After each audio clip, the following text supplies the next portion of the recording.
in the arts. So what are the arts? I mean, I use it in a very expansive, wide interpretation, everything from the performing creative arts of music and poetry and painting and sculpture to whatever comes as a creative part of the mind uh, into some new formulation. And what has been a great joy for me is to connect my interest and my passion for space exploration, space discovery, what lies beyond our planet, as well as looking back at our planet, the Earth, from space, and connecting that with the arts in expressions of music, expressions of painting, and artwork. I've been very fortunate to conduct 3 workshops at the ISU, International Space University, on this exact topic, space and the arts. And I am always thrilled and excited to see what the participants create through song, through art, through poetry, etc.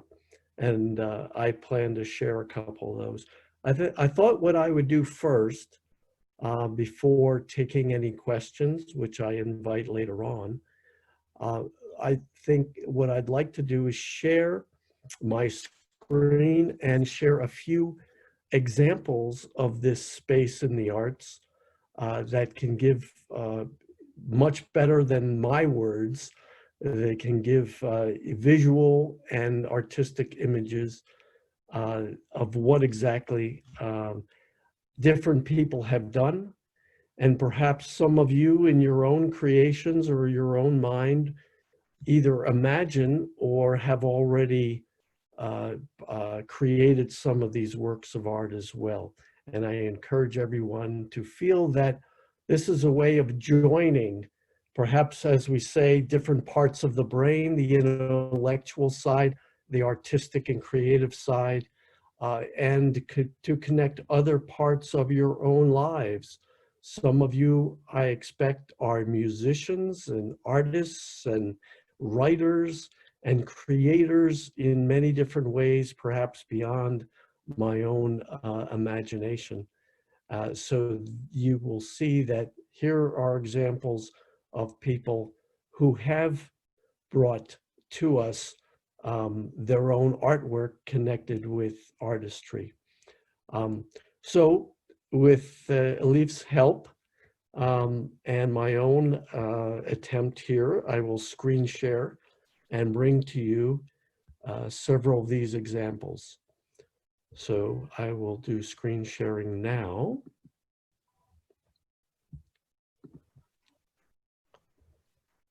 And Elif can tell me if it is working. Yeah, we see it. It's Very working. good. So first, let me share some examples. Here are some examples of the art that was created from the workshop that I conducted at the International Space University. This was in 2019, the summer of 2019, during the 9-week program that ISU conducts every summer, with one exception during this time of the pandemic. This last summer, there was a 5-week interactive virtual program. But in 2019, here are 3 examples. I will go to full screen. This is a painting done by one of the participants in the workshop.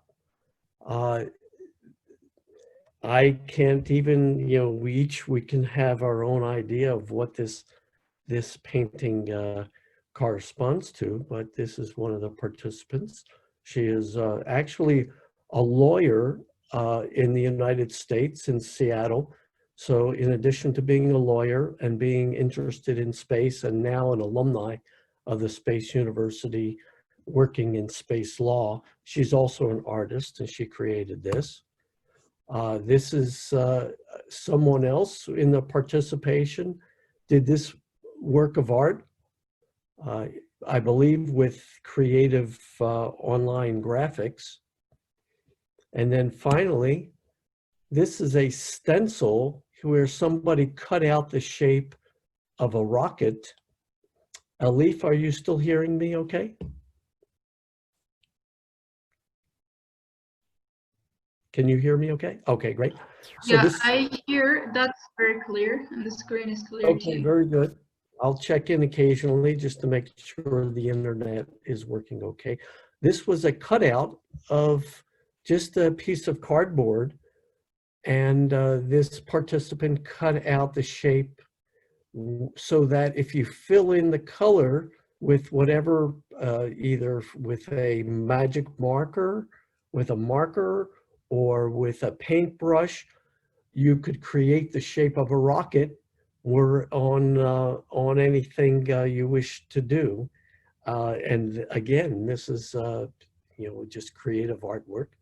So those are the three that come out of, that's just one example. I will see if I could hide this again. Well, let me do this. Go back. And let's see, what else? Show all. There we go.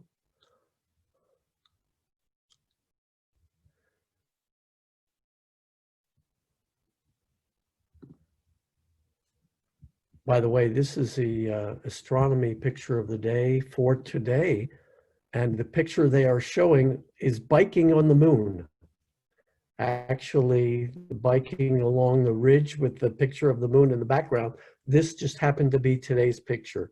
And since I also am on Chincoteague Island with my own bicycle and then intend to ride later when our session ends, I thought this was quite a coincidence.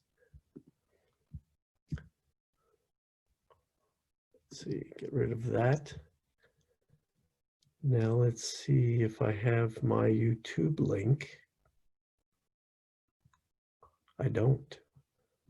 So I am going to go to my browser and let's see.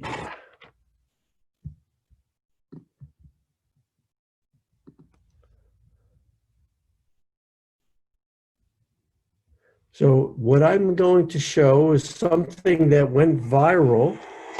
Let me pause that a second.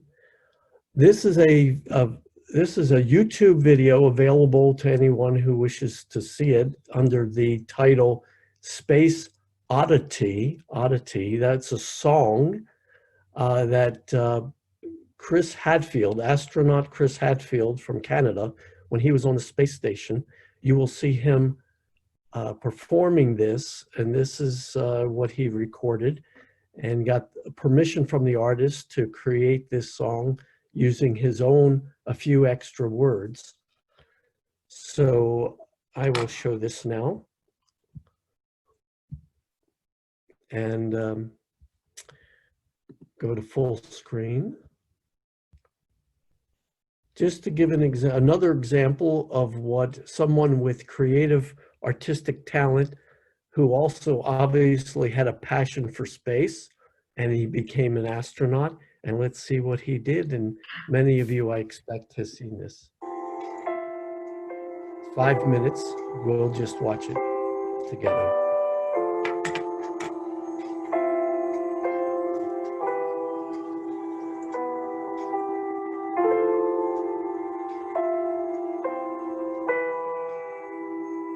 That's astronaut Chris Hadfield from Canada. Ground control to Major Tom.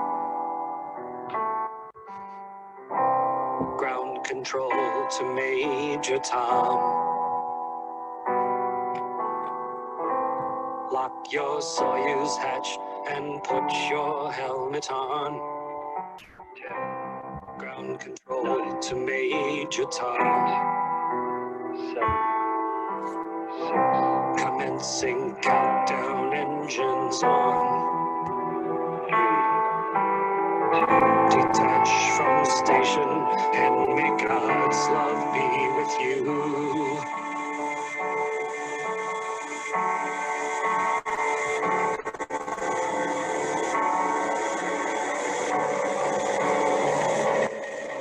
This is ground control to Major Tom. You've really made the grade.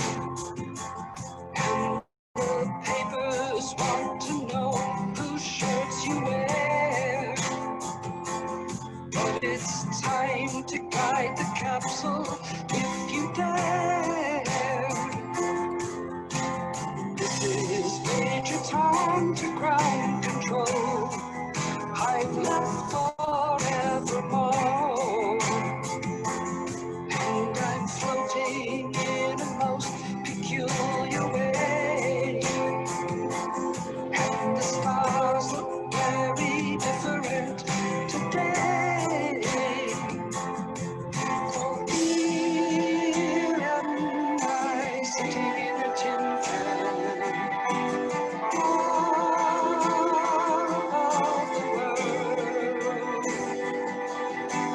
planet Earth is blue, and there's nothing left to do.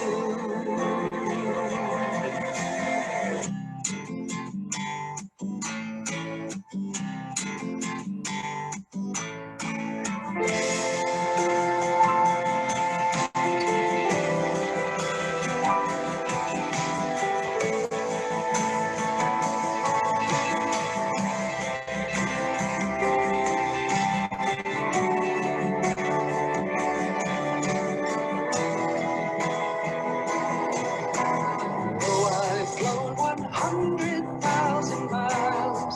I'm feeling very still. And before too long, I know it's time to go. Our commander comes down back to Earth and knows. Ground control to Major Tom, the time is near. There's not too long. Can you hear me, Major Tom? Can you hear me, Major Tom? Can you hear me, Major Tom? Can you hear am I floating in my tin can? Last glimpse of the planet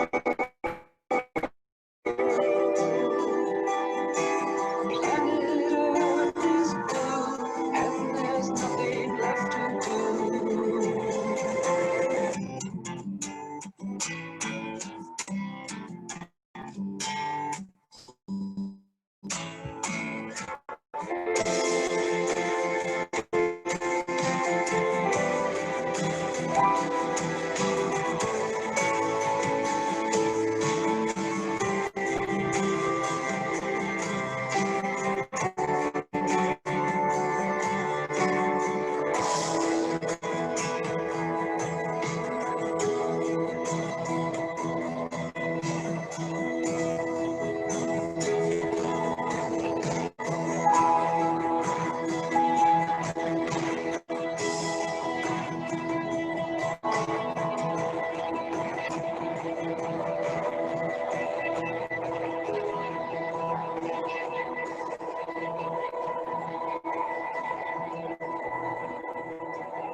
Thanks a lot for sharing this nice music.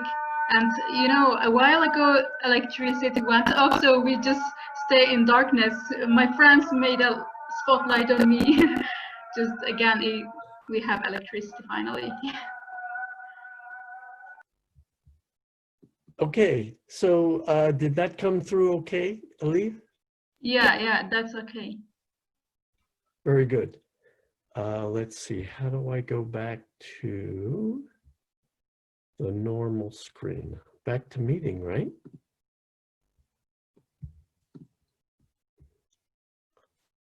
Okay, so the next thing I wish to show from my example here, when I worked at NASA headquarters, I had the great joy to envision what the future may be when it's more than just specialized scientists or engineers like Chris Hadfield and others who are traveling into space, but when perhaps there may come a day when we are colonizing and settling on other bodies. And one of the things I wish to do, I worked with an artist who is very skilled. His name is Pat Rawlings, and he created some artwork. And let me see if I could pull up the picture from my desktop, just a second.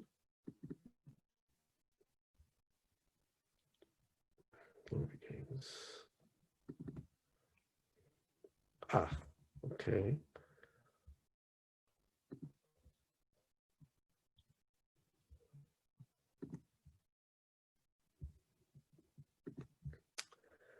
So Patrick Rawlings created this picture for me. It is what the Olympics may look like someday on the lunar surface, when perhaps we have a space colony. Let me minimize and move this away. It's called the Lunar Games.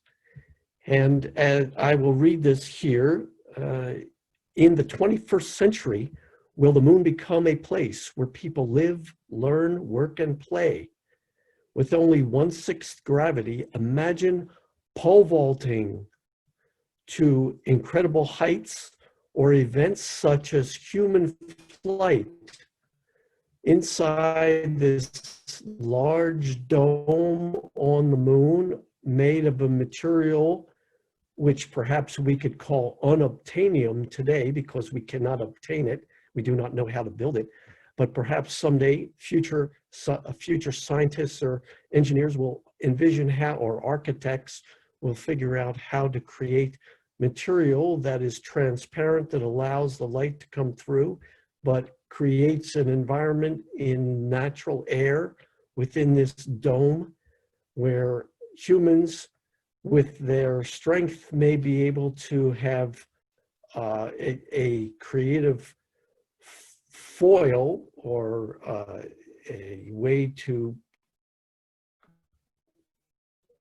propel themselves around this dome, where here we have a holographic projection of a basketball game taking place in this stadium next door. And you can see here different events taking place, like a human lifting great weights, or a team of divers diving off a high tower into a pool. You have the different visitors and tourists seeing it, family members coming from different, I hope you're receiving me okay. Yes, good. From different countries maybe, or maybe even different settlements on different, maybe there's a Mars representative from a Mars settlement, or Earth. Here you see a little rocket ship coming in, bringing people, perhaps reporters that are going to report the games, and below the surface, maybe hotels where the visitors will be staying. GNN, Global News Network, beaming the games back to Earth, so everyone can watch these this Olympic-like event occurring on the moon someday. This is an example where I worked with an artist, Patrick Rawlings, who signed this oil. He did the oil painting of this, and from this oil painting, we created a lithograph, which you see, this is a picture of. And on the back side of this lithograph, I worked with a teacher to come up with mathematics exercises, topics of discussion, so that young children or children of any age from 8 to 80, from the youngest age to the oldest age, could imagine sports in space as an example of marrying the idea of artistic talent, such as gymnastics or other kinds of creativity. And that's this other image, the front image of the artwork of what those Olympics might look like. And then on the back, again, as I was explaining, we put together this material describing the front. Let the games begin as the ending of this description. And then there's the exercises here in mathematics that people can, how far could you kick a soccer ball on the moon when you have only 1/6 gravity? And how high might you be able to jump, again, with less gravity?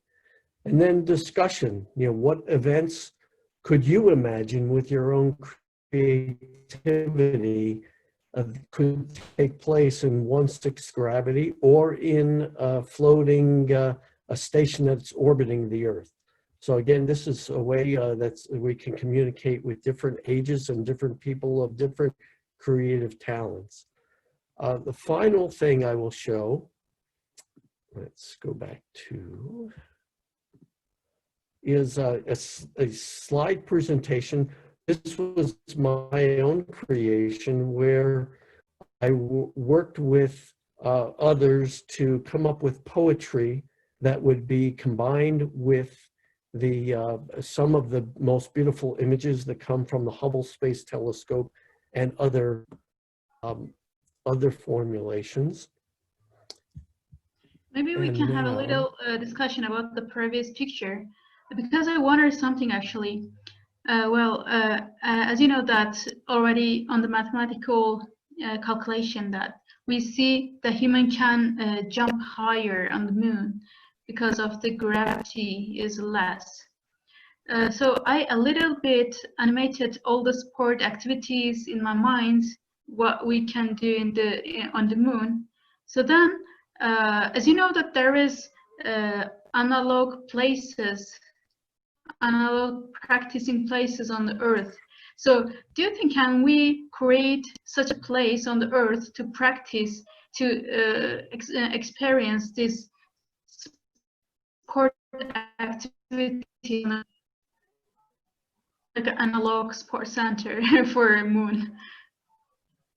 Well, that's a very interesting idea. Do you have you envisioned such an analog? Obviously, some of the astronauts do analog training underwater, for example. They will dive either in large pools, tanks of water, and sometimes they will travel to a place in the Florida Keys, which is underwater. It's called NEEMO, N-E-E-M-O, which is an acronym, NASA Extreme Environments or something like that, where they will do work. But what about, Elif, do you have some ideas of an analog on the Earth? Yes, I have. Actually, as you know, that I wanted to really explore about space architecture, and after that I researched about some places of analoging, and I heard that some people are experiencing analog astronaut like Moon or Mars places. And as I know that there is a place in Utah Desert that is very similar place to Mars. And there is also a place in Antarctica very similar to Mars surface and the condition. But the issue is that what I asked actually is the gravity. Can we change the gravity on the Earth and then experience to jump higher? And also I see on the picture there is a pool and someone is jumping from that stairs to the pool, and perhaps probably that will be very different experience because the gravity is so different, and human is jumping from the above to the pool. It's like you can turn a lot until you go down. But I don't know if we can create such a place on Earth to experience it. And Well, also we again got the problem of like electricity. It went off again. Really sorry. No, that's all right. I love I love that you mentioned the pool, because one of my favorite ideas is, with so much extra time from when you jump to when you hit the water, if you can imagine it's going to take 6 times longer than it does now. I wonder perhaps if a new sport could be done on the moon, where you have synchronized divers diving from a team, say a team of several divers doing. We've had synchronized swimming under the pool, but what about a synchronized dive where a team of divers jump at the same time, and in the air they do some kind of choreographed movement before they hit the water? Just an idea. But getting back to your question, Elif, about analogs, the ways that I have learned about, or for trying to reduce the gravity, analog or simulation of that. One, obviously, we've mentioned already, and that's underwater. You have the buoyancy, the water's buoyancy, that will offset somewhat. And I am a scuba diver. I've done some scuba diving, not much. And there you put on weights and you have a tank, and your buoyancy helps to move you up and down. Another example in astronaut training is to have structures that just where can help lift you up, either by mechanical means or by rocket jets, to offset the weight that you are feeling. So there's some examples of doing analogs with the lunar lander when they were practicing for the Apollo missions to the moon. They had offset the gravity by using structures to hold the weight, so the astronauts would not feel the full weight. Is that okay for now? Yeah. And I wish we can. Really, I want to be an architect of such kind of stadium on the Earth. That will be my job. That will be. I look forward to the creativity and the creations that you will have in your career. So the last thing I will show is this little slideshow, about 5 minutes worth, that is a collection of some of my own favorite images from that website, Astronomy Picture of the Day, which over a number of years, every once in a while, would make me say, wow, and would cause almost some emotion and in seeing the creativity of it. And I decided to create a little bit of music with it, and in another formula. So let me just show that with the music, if you don't mind. It'll take a few minutes. Is that okay, Elif? Yeah, that's okay. That's okay for us. Okay. And yeah. I'm going to turn my light off, and I will close my screen and go to this other.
so we can see how incredible is the space, how amazing.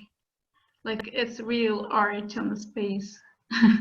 And someone is wondering what is the name of the music in the background.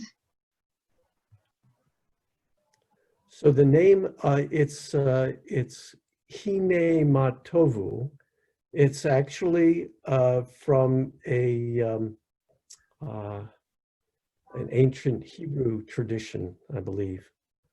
And this is the artist, John Simon, who my wife and daughter just picked out. They said that it had saw a piano. It just had sort of a spiritual kind of spooky and quiet serenity. I think everybody perhaps can create this example of marrying the creativity of music with the beauty and artistry that the universe and the heavens have provided in nature. All of these images that you saw, they came from Astronomy Picture of the Day. Here's the website. And they are actual images. They're not paintings. Those were pictures taken, some from the wavelengths of light that our own eyes can see, and others from infrared or ultraviolet light or other kinds of formulations.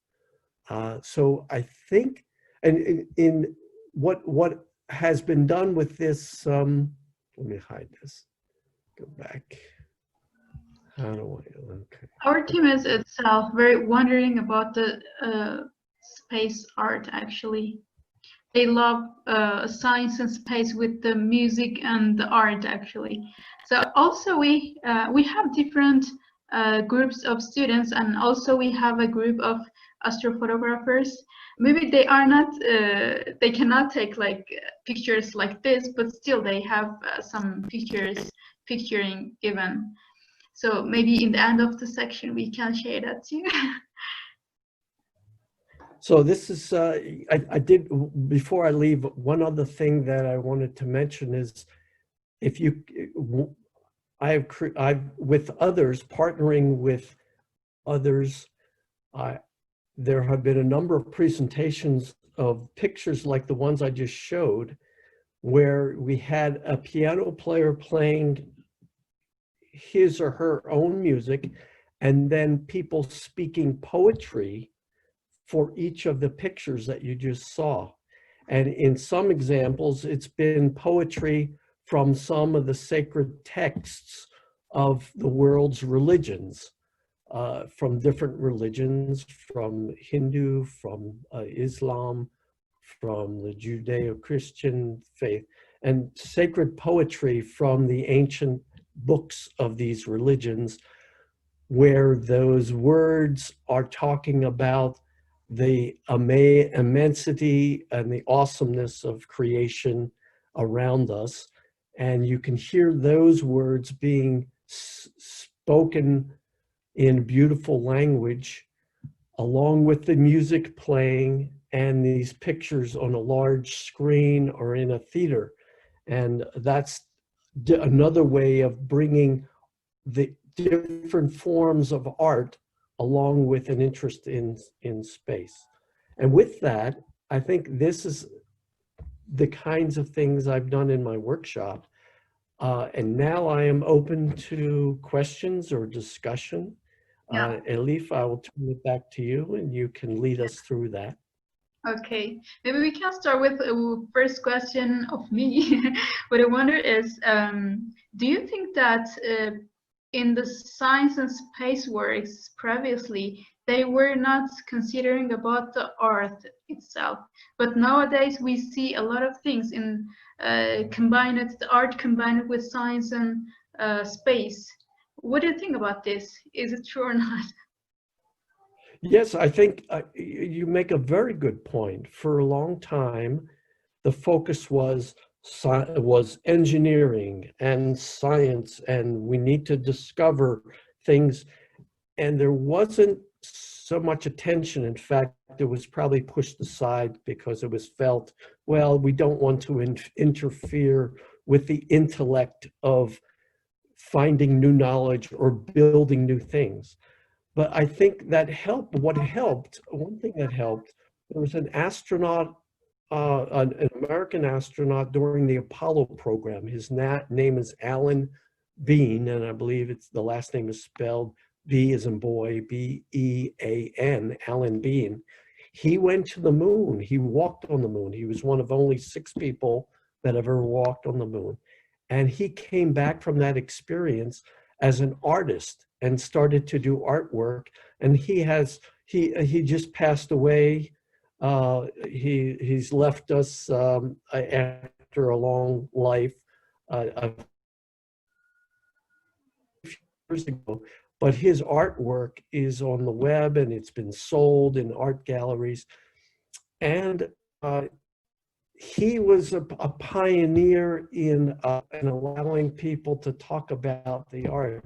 In fact, many of our astronauts from Russia, from the US, from the Earth, as you see in this picture from that's behind me, they've had this experience not only of artistry, but also of worrying about the environment and how we could save it.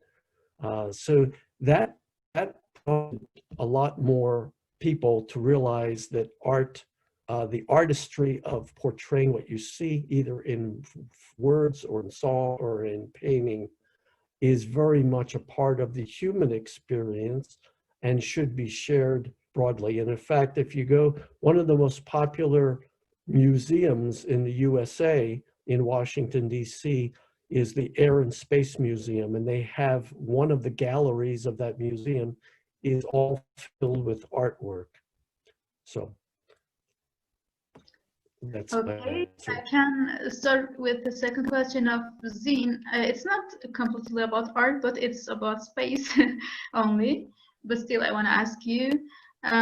She said that if our universe is expanding all the time, so what is the areas where it expands and where is it expanding, where it's going?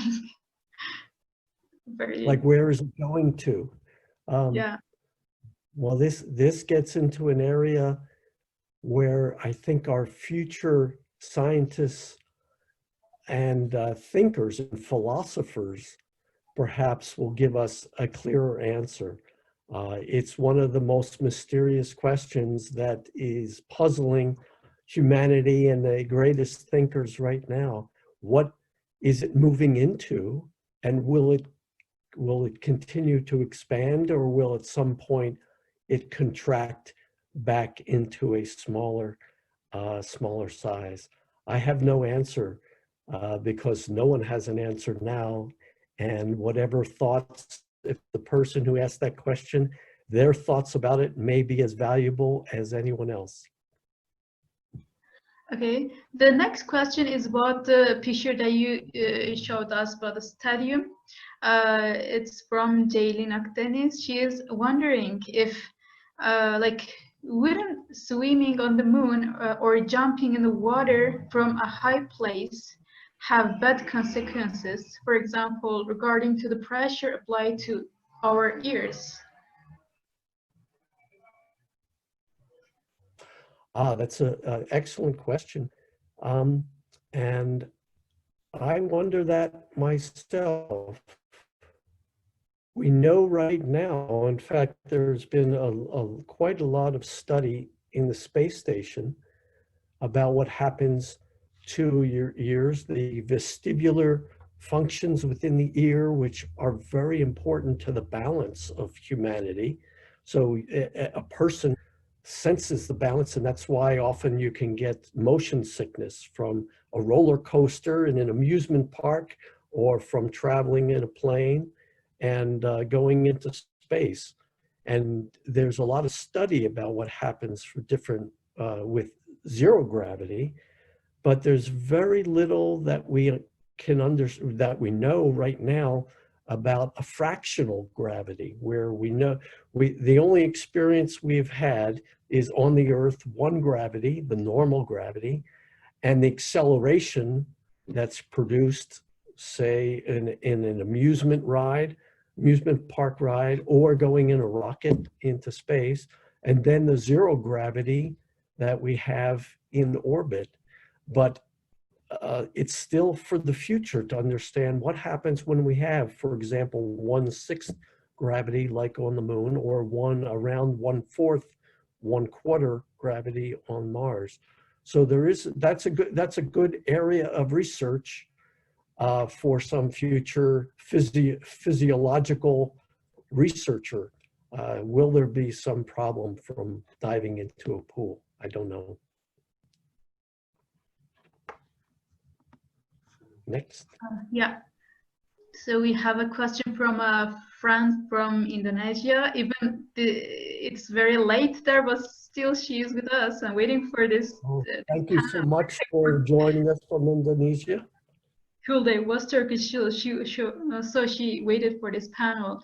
So she is wondering that why is the nebulae irregular, and why is it considered beauty? Was this about a nebulas? Yeah, it's about nebulas. Why are some of them regular, or why are some of them what? Why is the nebula irregular, and why is it considered beautiful? Why is it considered beautiful? Well, I think everybody has their own perspective on what beauty is. So it is really for the person who's asking the question, is it beautiful to that person? And if not, perhaps a different nebula or a different galaxy or a different star cluster or a different image would be beautiful. The definition of what is beautiful for one is going to be very different than what it is for someone else.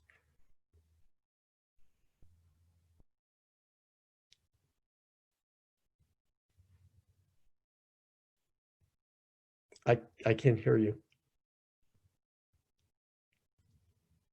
Oh, sorry. Another question is from our friend Sana.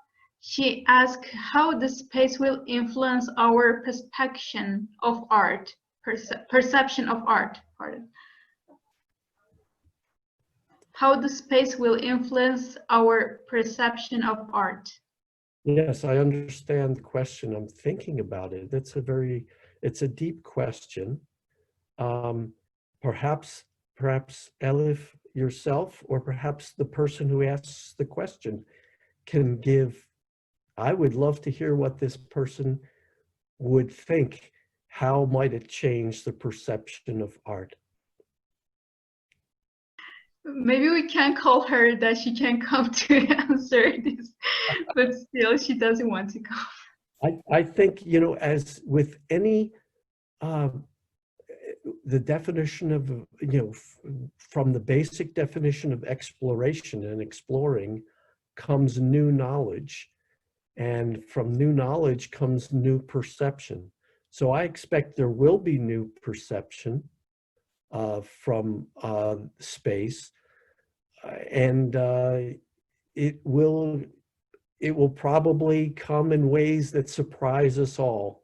And I can only just imagine from the things that I've seen that we have great things to come in different types of art, in different types of art forms that may be possible when we take gravity out of the equation, when gravity is no longer something that controls us or binds us to our surroundings. So I wonder something in how expand of like how the space art can apply to the earth art. I mean, when someone is only dealing with the earth art, the art we do on the earth, but then he or she dealing with the art of space, and then how extent it will change the perspective of the art on that person, do you think? In which way? Is this your question, or does this question come from someone else? This question is coming from me. I would love to hear your thoughts on that same idea. That's something I have to admit I had not thought about. Perhaps what we need to see is somebody like astronaut Chris Hadfield from Canada, or somebody else who has traveled into space, who they themselves have a creative and artistic personality, for example, in music or in art. And how does that then affect what they used to do? For example, Chris Hadfield now, I believe he has retired from going into space, but he is still a musician. And I wonder if his music on the Earth now has been transformed from having the experience of performing it in space. For example, I wonder as well for those who may create art in artistic, art in a way of sculpture or painting or in poetry, how somebody that's been in space comes back to the Earth. Does that transform? Do they have new perceptions? Elif, you'll have to find one of these people and ask them, because I do not have an answer. Okay, maybe I can put an idea on it. On my thoughts, really, when I consider about the field of architecture on the Earth, I was thinking of something inspiring and maybe not deep searching. But when I met the space architecture, it's when we consider the art architecture itself is an art. So space architecture can be a space art as well. So I found that I needed to search more than I do on the Earth, because everything is extremely different than Earth, like gravity and the radiation and the soil itself and the material and everything is completely different. So we needed to research more for getting the results. So for the art itself, when someone starts to take the space art to her or his life, so I think that person will be someone who are researching more than doing on the Earth. What do you think? You know what? I love that. I love where you're going with this thinking, because it can take us to a new, both literally to a new plane, to a new height, so to speak, and also figuratively, in other words, just in the way of expression.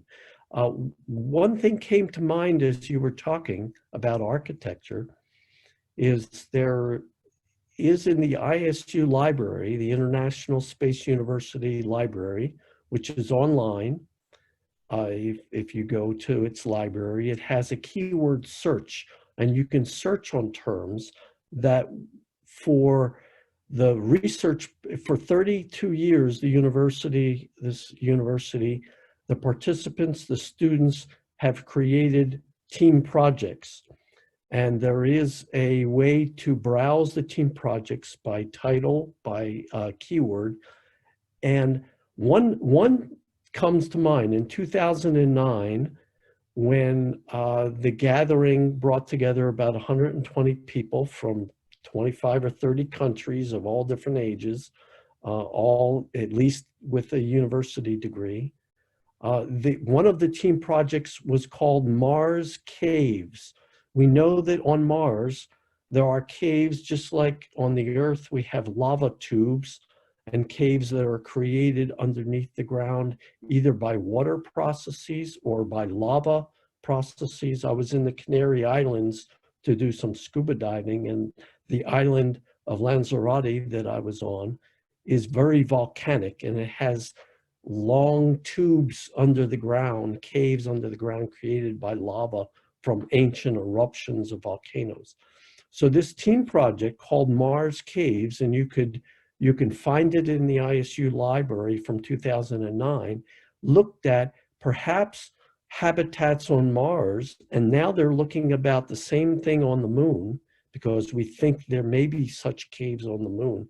Perhaps you can use these caves for human habitats to give the protection from the radiation by the natural soil, the natural material on those bodies on the moon and Mars. But now you have the architecture and the architecture challenge. How do you make such caves and structures pleasant to human beings so that you could enjoy living in them? If you're going to live underground or live in these caves because it's for your health or for your safety, you also want your mind to be healthy and your mind to be inspired by the beauty of your surroundings and not just going outside. You can imagine living in a space station or living in a cave, maybe for a month or for a period of time. And if it's an expedition, if it's a short time, you could probably tolerate most anything. But if you plan to live there for a long period of time, you want it to be pleasant. And that's the challenge for architects, for creative minds, for artists, to work with engineers and scientists and how to formulate habitats, surroundings, environments that are not only functional and safe, but also pleasant and with beauty and with all that we all need to survive and have good mental enjoyment and emotional enjoyment. Yeah. I would like to add a small thing and then pass the next question. I want to point out here, maybe you have seen some new projects of ISS. As you know that previously there were only like space engineers who were creating and designing ISS and space shuttles. So it was like a lot of cables around. Like if you were an astronaut and living on that ISS, it would be like a depression, maybe seeing a lot of, even it's still same, seeing a lot of cables. So, but now, as you know, that space architects came into the space work, so they made artistic ISS inner part. Like I watched some like animations and 3D renderings, and so like 3D printings of new ISS styles. So I think the art will help the psychology of human to let them to stand in the space longer, because the psychology of human is the worst problem for traveling to the space for a long period of time. So we can solve the problem with the art, combine it with the architecture. So for the next question is from Jaylene again. May I, before you go on to the next question, because I don't want to lose this thought that you brought up, 3 things came to mind about the ISS. One, it was deliberate that they would create an area of the space station, the ISS, which is there right now, which is the cupola, which has windows on all sides, and it's mostly used by the astronauts just to go in and to gaze at the beauty of the Earth, to gaze at the stars, and to have that part of what we all need as humans to enjoy nature, enjoy the environment, and not just feel like you're in this tin can. That's one idea. The second one is that each astronaut is allowed to bring up a certain number of personal items. And I am certain that some of these personal items, in addition to pictures of their family, are probably art in all different ways: music, books, paintings, and maybe their own ability to do art. And the third thing that comes to mind, the head of the master's program at the International Space University, Professor Chris Welch, worked with one of the ISU alumni who is an artist. He uses the name, he's a Mexican artist, and he uses the name Nahum, Nahum. And Professor Welch and Nahum created an experiment which is on the ISS right now. It's a kaleidoscope. Do you know the term kaleidoscope? It's a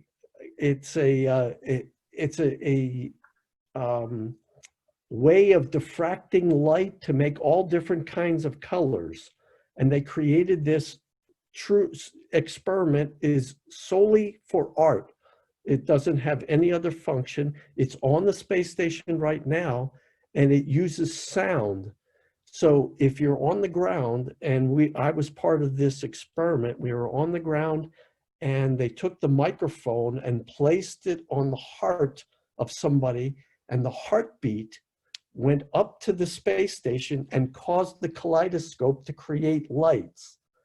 And that light, the artistic light of different colors, was then transmitted to the ground on a screen, and everybody could see the heartbeat creating in space this art.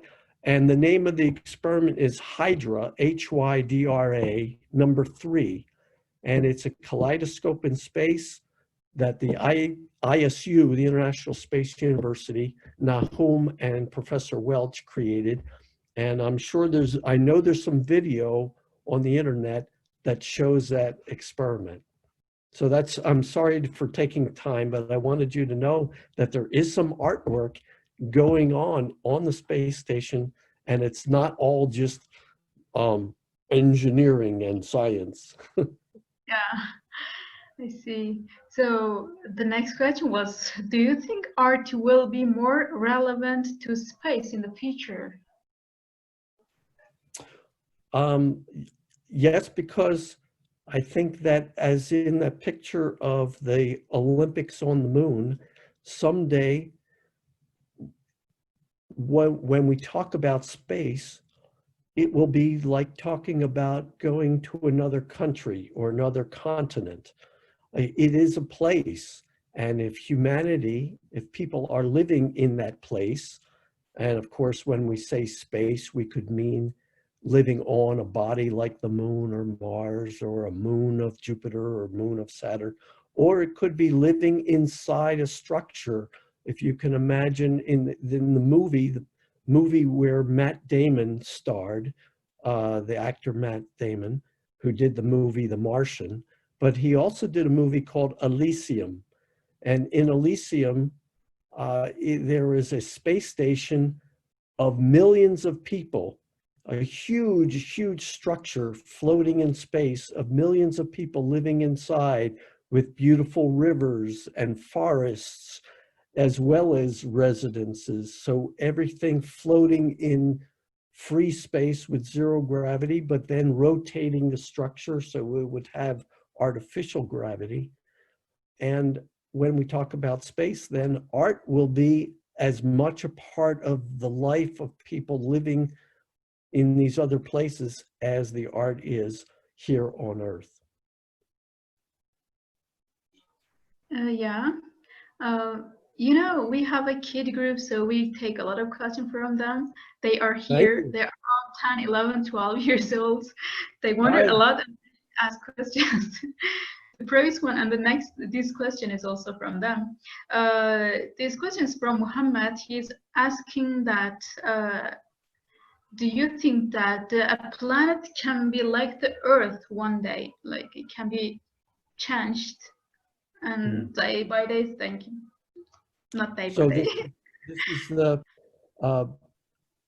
there's a lot, people have thought about this and written about this and proposed about this for a long time, called terraforming.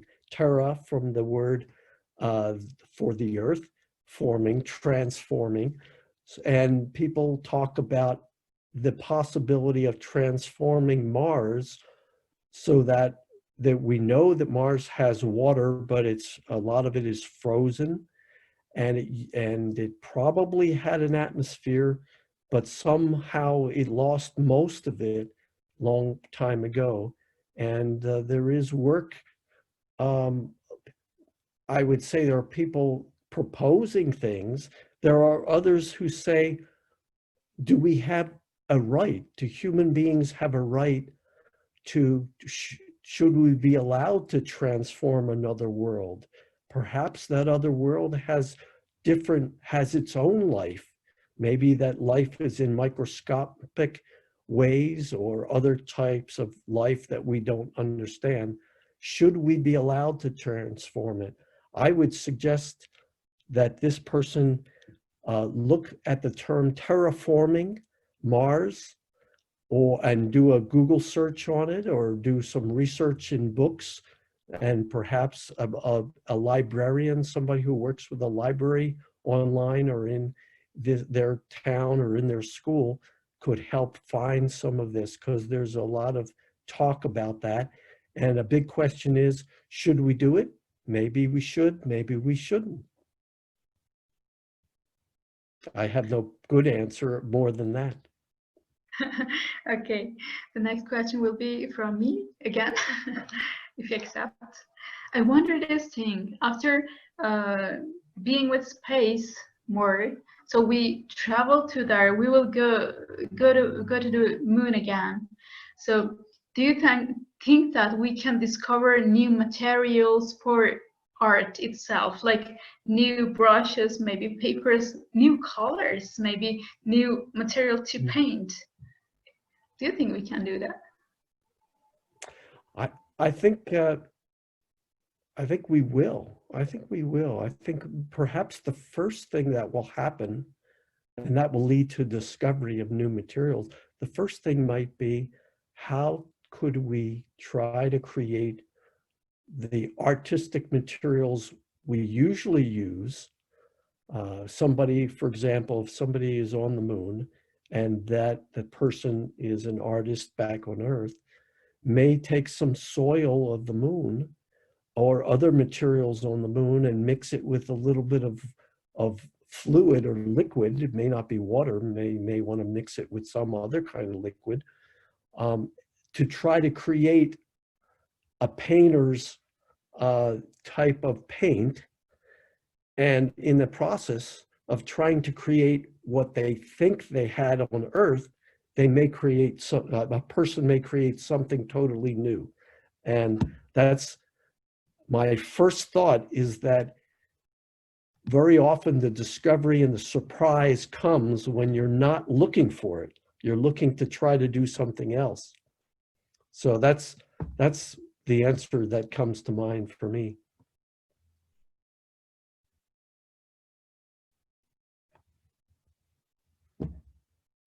I don't hear. We forget after we mute ourselves. We all forget. Yeah. Yeah, sorry.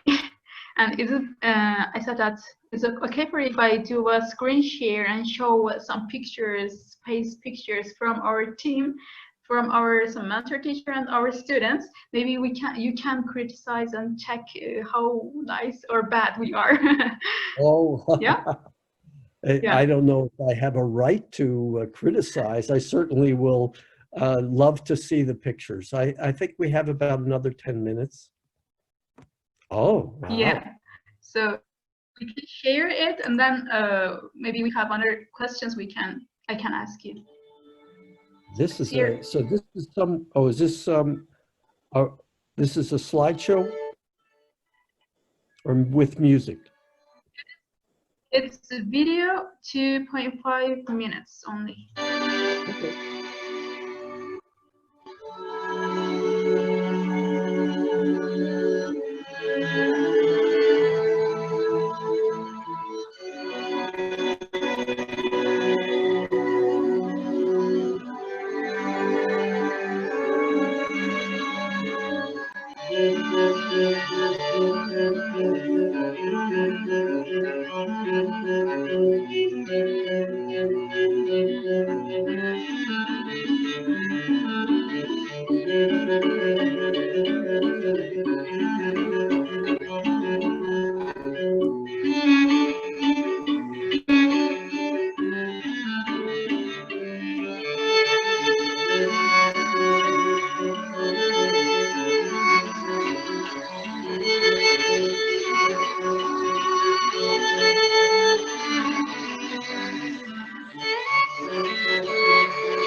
stop share. Maybe I do a little like, oh, I want to introduce the names of owner of the pictures, Aydın Mustafa, or like a mentor teacher. And I don't know this one, but Jumali Nafshi is our board member or in our startup squad science team. And Mehmet Ergün also is, I think it's very popular man about space picturing, like a mentor again. That's all. This is Turkish. If you like, I can translate for you, but still. Well, I see Stephen Hawking's name. I didn't know he knew how to speak Turkish. Ayaklarınızı değil, gökyüzüne bakın. It says that Stephen says, don't look at your feet, look at the sky. Yeah, I stop share, and we are back again. I love that. It was a beautiful video. I applaud the creators, and also some excellent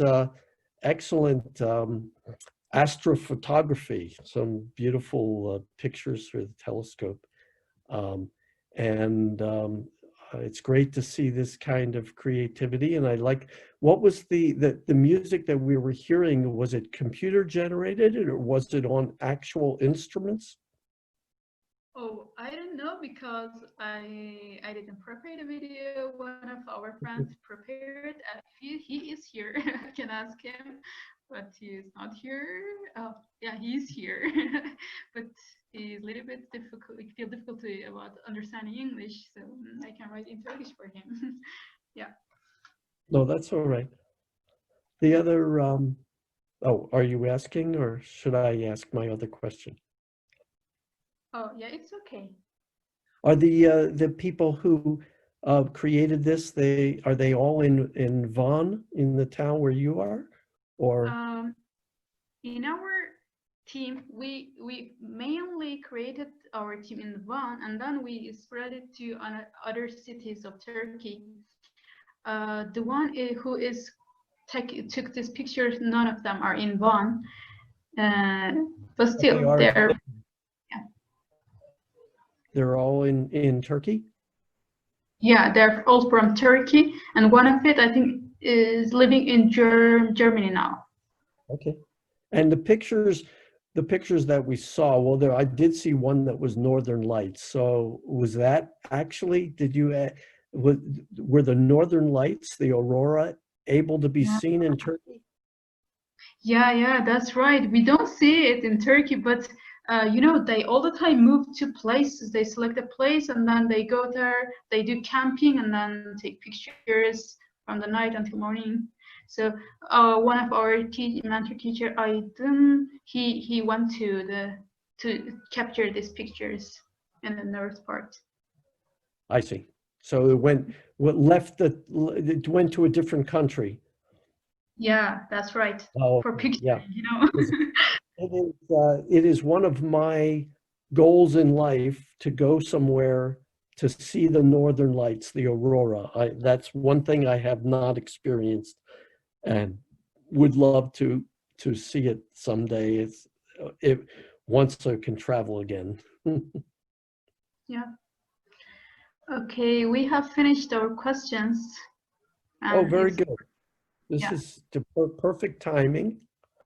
Yeah, but I want to close the panel with the last thing, last question. As you know that people all the time asked us previously, if you had fallen on an island, what 3 things you would take with you? But I want to change this question to you. If you could go to space or moon and Mars, what 3 things you would like to take with you? I mean, not the food or water and so on, but out of these things. Yeah. So you're putting me on the spot to think about something I have not thought about, except that I'm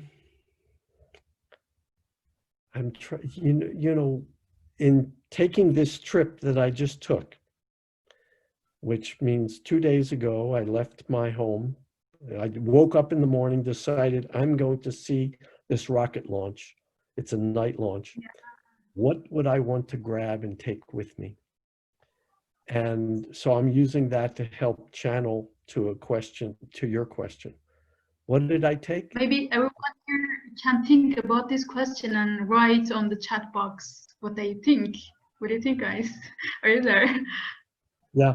So what I took with me, I of course took the things that you're saying you usually think about. I took some clothing, and I took a water bottle, and I took things to shave and to do other things. But I also took my bicycle, and I took my kayak. I have a kayak, and do you know what a kayak is? Yeah, of course. Yeah. So I took my kayak, I took my bicycle, I took my binoculars. So I think I probably would take, if I went to space, I would take something, if I was going to another body like the moon or Mars, I would take something to allow me to travel different places, something that here on the earth it would be like a bicycle. And I'd want to be able to go faster than my feet could carry me. And I also would want to take probably some music to calm me, music that I like to listen to, perhaps as I'm going to sleep. And then I probably would have to take ice cream. Really? Wow. I would never think about this one.